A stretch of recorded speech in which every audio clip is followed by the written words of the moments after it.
You've found AHO Radio. We're authentic human outliers coming together to help heal the fear of being authentic. To bring back genuine human conversation.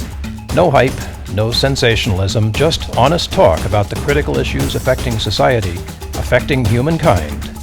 And now, here are the hosts of AHO Radio, John Krotec and Bill Protzmann. Hey Bill, how you doing, buddy? AHO. AHO, man, I'm holding up okay. I'm hanging out here. The cat's like hovering over my shoulder. Every so often she comes by and claws me for a little attention.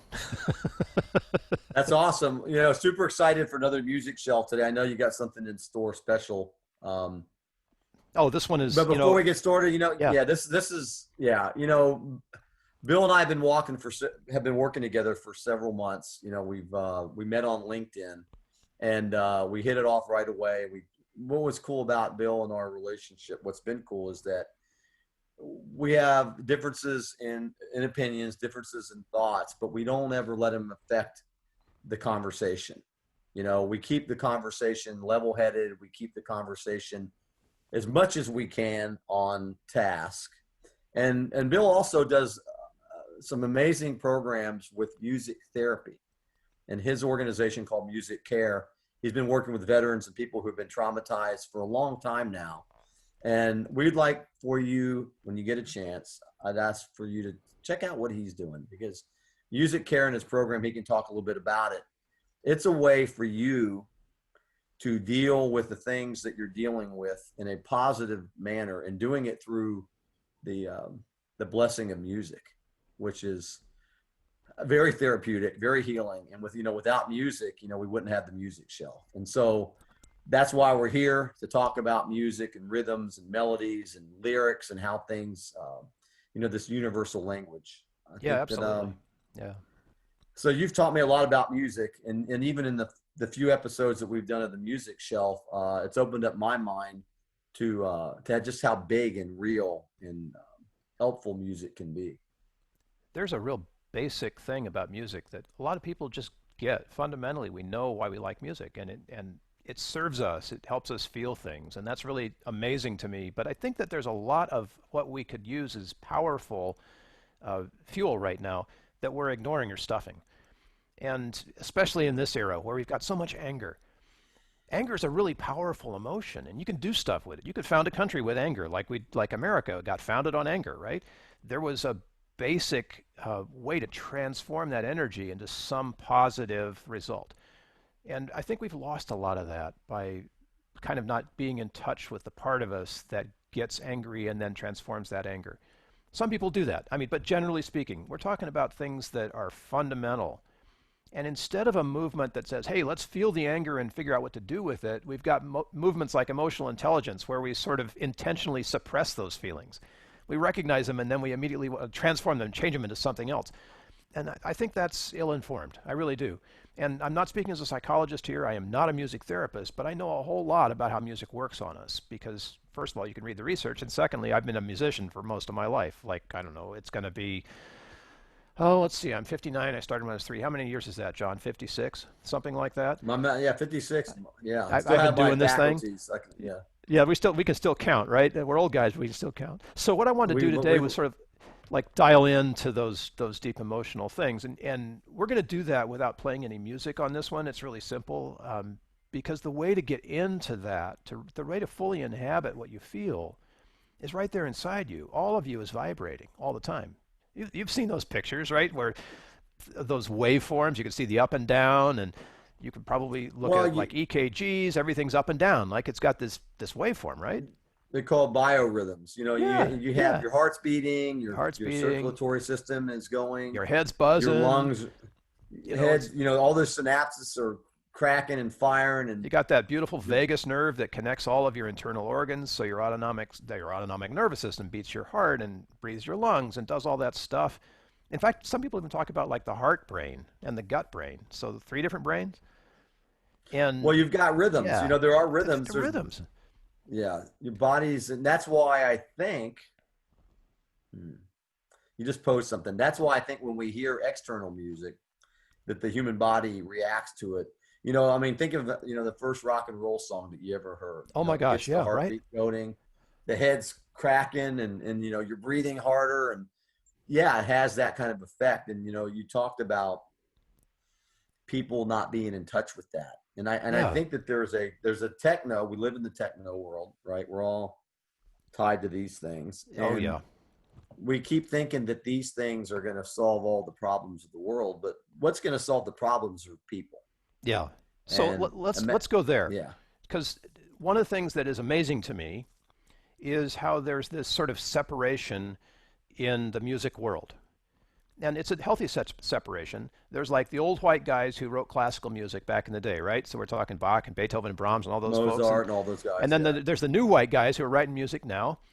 And then on the other side of that spectrum, there's like indigenous music.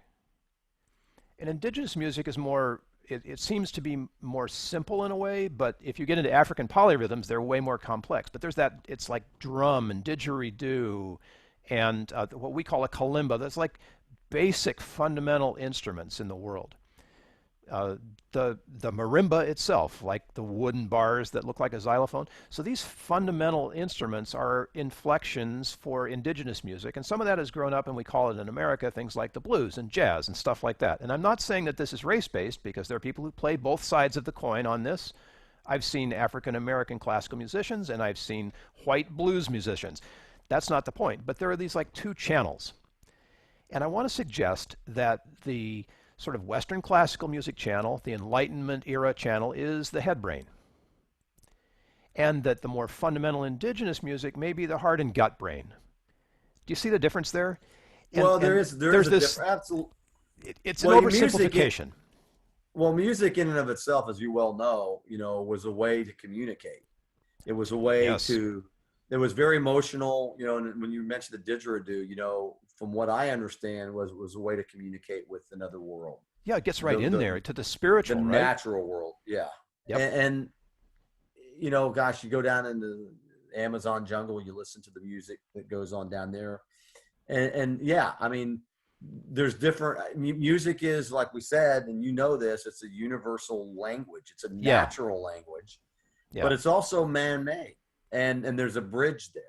Right, and it's tough, because you have to negotiate between what you think about it, what you feel about it, and then whether or not you want to move. So I'm oversimplifying that too, but I think you'll get it. So what you think about it is up here, what you feel about it is kind of in your heart, and whether you want to bump and jive and groove with the music is your gut. And the more that we can integrate all of those things, all of those ways of understanding music, the closer we get to really unlocking its power for ourselves. And everybody does this in a different way. Some people are all into classical music, and that's totally cool, and they get the spiritual experience they need. And some people are all into gut music, and that's cool, and they get the spiritual experience they need from that too. But our ability to integrate that. So I mentioned it quickly, the vagus nerve. Vagus nerve goes up and down, right, from our head, our spine, base of our spine, down to our sacrum.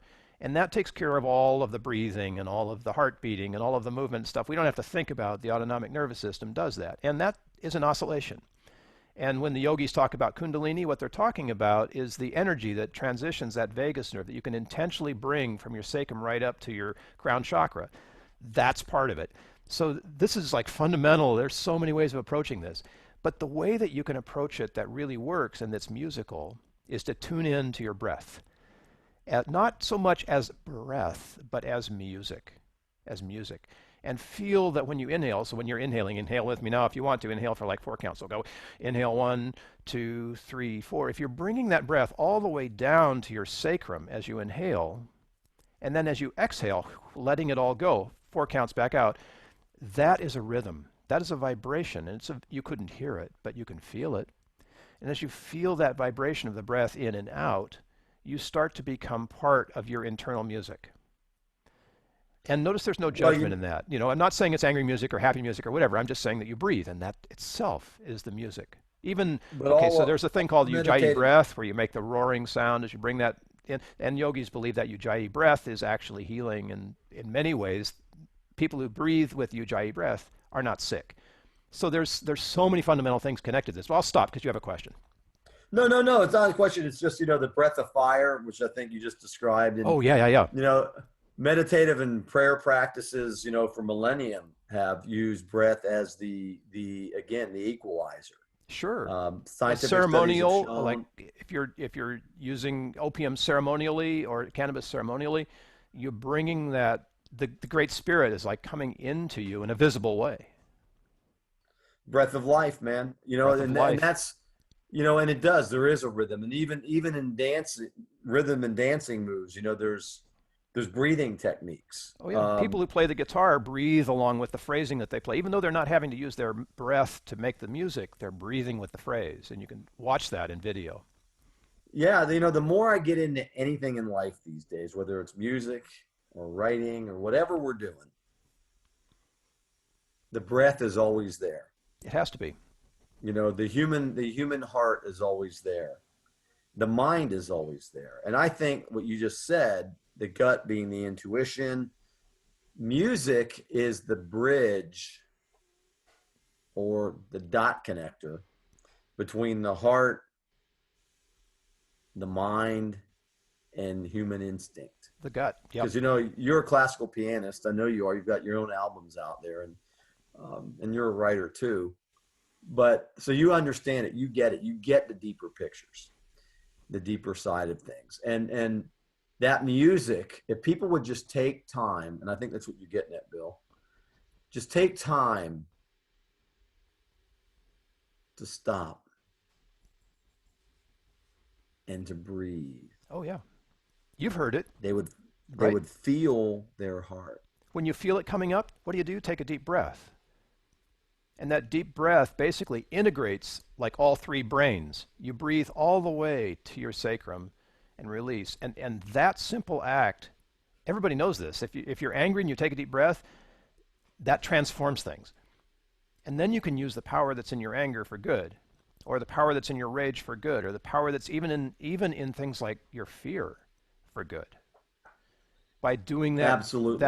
that breath allows you to integrate it, to get out of your head. Hello, people, to get out of your head, and to allow and yourself into your to heart, feel, and into your heart, right, into your gut, and from into that your place, lungs. that's where you find inspiration, and that's where things like the kids that TikToked the Trump rally, that's the kind of inspiration that comes from that response. It's not the knee-jerk kind that goes out and breaks things and hurts people and riots. It's the kind that is integrated, that comes through an integration of the music that you have inside you in your breath. Totally. I think about that Mongolian band I've recently seen called The Who. Oh, The Who. HU. What a great band. Oh. Well, the Mongolian musicians have a breath pattern and a breath vocal that sounds utterly transcendent. And I've seen a couple of their videos. The throat singers? The throat singers, but the way they use their throats and their breath and the way it's done is very unique, something I've never heard of before.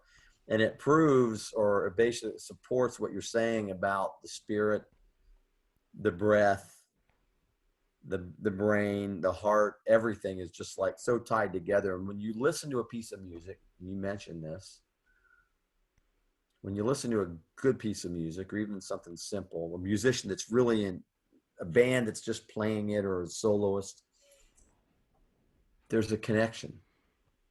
Yeah.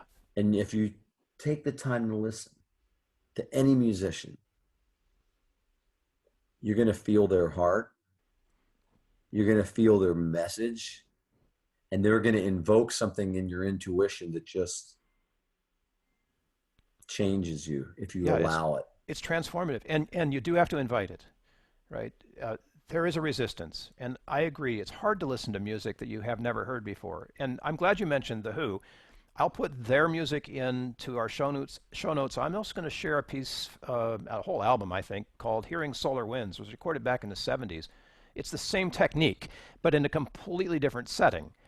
And I think as you listen to these and contrast them, you're going to get a feel for how important the breath is and what you can do musically with that breath. If once you become an expert in breath, that's what you can do. So The Who is basically Mongolian metal. It's incredible music. They're amazing.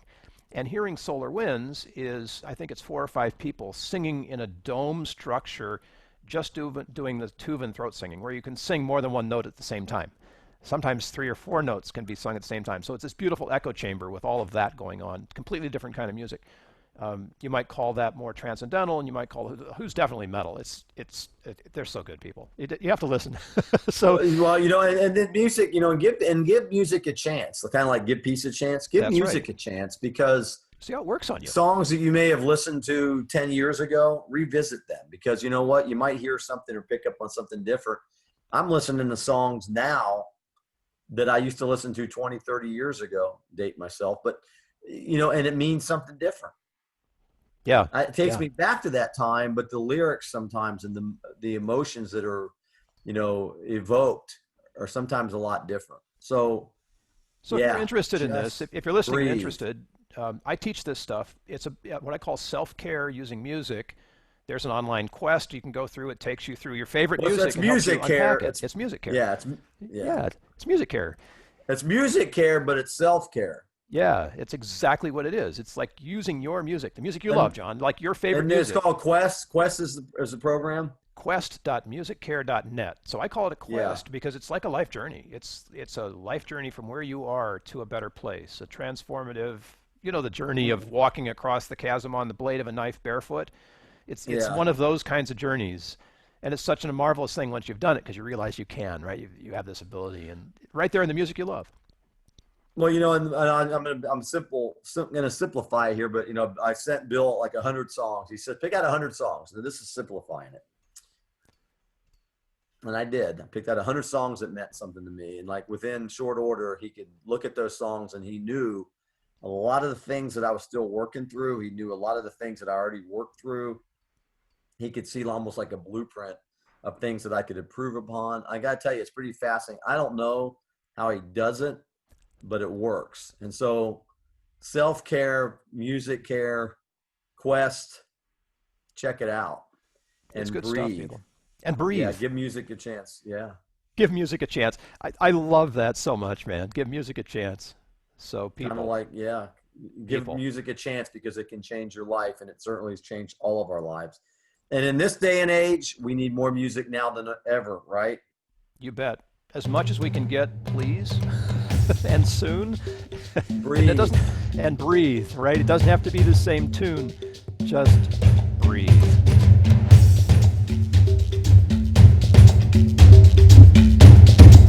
Thank you for joining us on this episode of AHO Radio. Information we mentioned is probably in the show notes, but if we missed anything, please let us know and we'll get it added for you. Subscribe to the AHO Radio channel on YouTube to stay connected, and, as always, we wish you health, success, and significance. AHO!